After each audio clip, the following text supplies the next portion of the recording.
মমতা বন্দ্যোপাধ্যায়ের সরকার তো পশ্চিমবঙ্গে এসেছেন 2011 সালে। তার আগে কি অনুদান ছাড়া দুর্গাপুজো হতো না? রাজ্যে মানে মানে ধর্ষিতা মা বোনেরা বিচার পায় না, যে রাজ্যে আইন শৃঙ্খলার এরকম অবনতি, যে রাজ্যের শিক্ষকেরা রাস্তায় বসে কান্নাকাটি করছে, যাদের বাড়িতে হাঁড়ি জ্বলছে না, সেইখানে সেই স্ট্রাকচার থেকে কি করে তারা অনুদান নিচ্ছে, সেই অনুদান নিয়ে কি করে তারা উৎসব করছে। দেখুন, দুর্গাপুজো কেন্দ্রিক অর্থনীতিকে বুস্ট আপ করার জন্য 1,10,00,000 টাকা দেওয়া হচ্ছে। এটা গাল ভরা ননসেন্স। পরিষেবার জন্য যে বরাদ্দ, যে ট্যাক্সের টাকা, সেটা দিয়ে ওনার দুর্গাপুজোয় অনুদান বা ইমাম ভাতা কোনোটাই দেওয়ার দরকার নেই, অনুদানের প্রয়োজন নেই। আমরা আমাদের নিজেদের যা খরচ তা প্রতিপালন করার জন্য সক্ষম। রাজ্য সরকার ক্ষমতায় আসার পর 2011 সালের পর থেকে বিভিন্ন অনুদান দিয়েছেন, সেটা শিক্ষাক্ষেত্রে হোক কিংবা হাসপাতালে চিকিৎসার জন্য। কিন্তু দেখতে পাচ্ছি 5-6 বছর ধরে এই যে দুর্গাপূজা হয়, বাঙালিদের যে আবেগ জড়িয়ে রয়েছে, সেই দুর্গাপূজা করতে গিয়ে মমতা বন্দ্যোপাধ্যায় প্রথম শুরু করেছিলেন অল্প সামান্য অর্থ দিয়ে। পরবর্তীতে আমরা দেখেছি সেই অর্থের পরিমাণ প্রতি বছর বাড়তে বাড়তে বাড়তে এবছর 2025 সালে 1,10,000 টাকাতে এসে দাঁড়িয়েছে।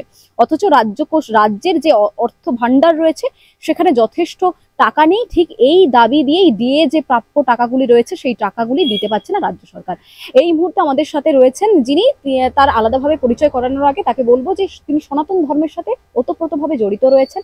এবং আপনাকে আপনার পরিচয় দিয়ে আপনি বলবো প্রসঙ্গটা শুরু করতে। আর তারপরেই যে প্রশ্ন সরাসরি আপনার কাছে, সনাতন ধর্মে পুজোর জন্য সরকারি অনুদান দিতে হবে বা দিতে হচ্ছে রাজ্য সরকারকে, এই বিষয়টি একজন ধর্মগুরু হিসেবে আপনি কিভাবে দেখেন?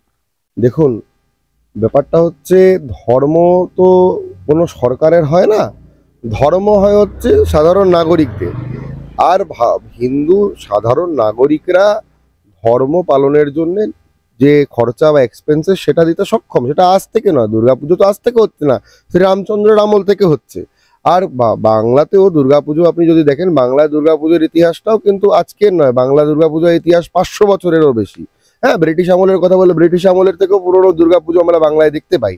এখন বিষয় হচ্ছে, মমতা বন্দ্যোপাধ্যায়ের সরকার তো পশ্চিমবঙ্গে এসেছেন 2011 সালে। তার আগে কি অনুদান ছাড়া দুর্গাপুজো হতো না? বা দুর্গাপুজো সেন্ট্রিক যে ইকোনমির কথা বলা হচ্ছে, দেখুন, এই দুর্গাপুজো কেন্দ্রিক অর্থনীতিকে বুস্ট আপ করার জন্য 1,10,000 টাকা দেওয়া হচ্ছে। এটা গাল ভরা ননসেন্স। কারণ হচ্ছে, 1,10,000 টাকা একটা দুর্গাপুজোর কি হয়? কিছুই হয় না। কিন্তু আপনি যদি দেখেন, এই সাময়িকভাবে এতগুলো ক্লাব বা সংগঠনকে 1,10,000 টাকা দিতে গেলে রাজকোষে যে ঘাটতিটা পড়ে, সেই রাজকোষের ঘাটতিটা কিন্তু একটা বড় অ্যামাউন্ট।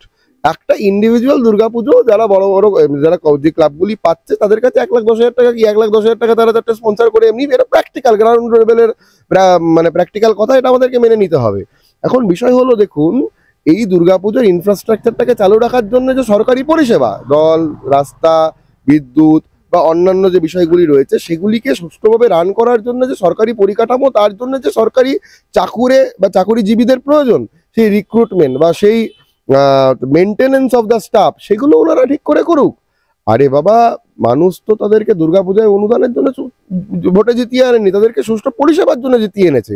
তখন পরিষেবার জন্য যে বরাদ্দ, যে ট্যাক্সের টাকা, সেটা দিয়ে ওনার দুর্গাপূজায় অনুদান বা ইমাম ভাতা কোনোটাই দেওয়ার দরকার নেই। উনি বলেছেন যে আমি অন্যান্য যে ধর্মগুলি রয়েছে তাদেরকে অনুদান দেওয়ার জন্য উনি প্রস্তুত রয়েছেন। আপনি তো ব্যক্তিগতভাবে প্রতিদিন ঠাকুরকে পুজো দেন, আপনি প্রসাদ অর্পণ করেন, ঠাকুরের কাছে পুষ্প অর্পণ করেন, তার জন্য কি অনুদান দরকার? না, আমার এখন অব্দি তো এই খারাপ সময় আসেনি, ভবিষ্যতেও আসবে না। কারণ দেখুন, তাহলে ক্লাবগুলো কি করে নিচ্ছে এই টাকাটা? নিজেরা মায়ের কাছে পুষ্প অর্জন করে মায়ের কাছে ভক্তি নিবেদন করছেন, তাতে সরকারি অনুদান? এটা তো ক্লাবের যারা কর্তৃপক্ষ আছে, তাদের নিজেদের বিবেক বোধ থাকা উচিত, যে যে রাজ্যে মানে মানে ধর্ষিতা মা বোনেরা বিচার পায় না, যে রাজ্যে আইন শৃঙ্খলার এরকম অবনতি, যে রাজ্যের শিক্ষকেরা রাস্তায় বসে কান্নাকাটি করছে, যাদের বাড়িতে হাঁড়ি জ্বলছে না, সেইখানে সেই স্ট্রাকচার থেকে কি করে তারা অনুদান নিচ্ছে, সেই অনুদান নিয়ে কি করে তারা উৎসব করছে। দেখুন, পুজো তো হয় এখন মুষ্টিমেয়, বাকি তো হয় সব উৎসব। উৎসবে কি হয়?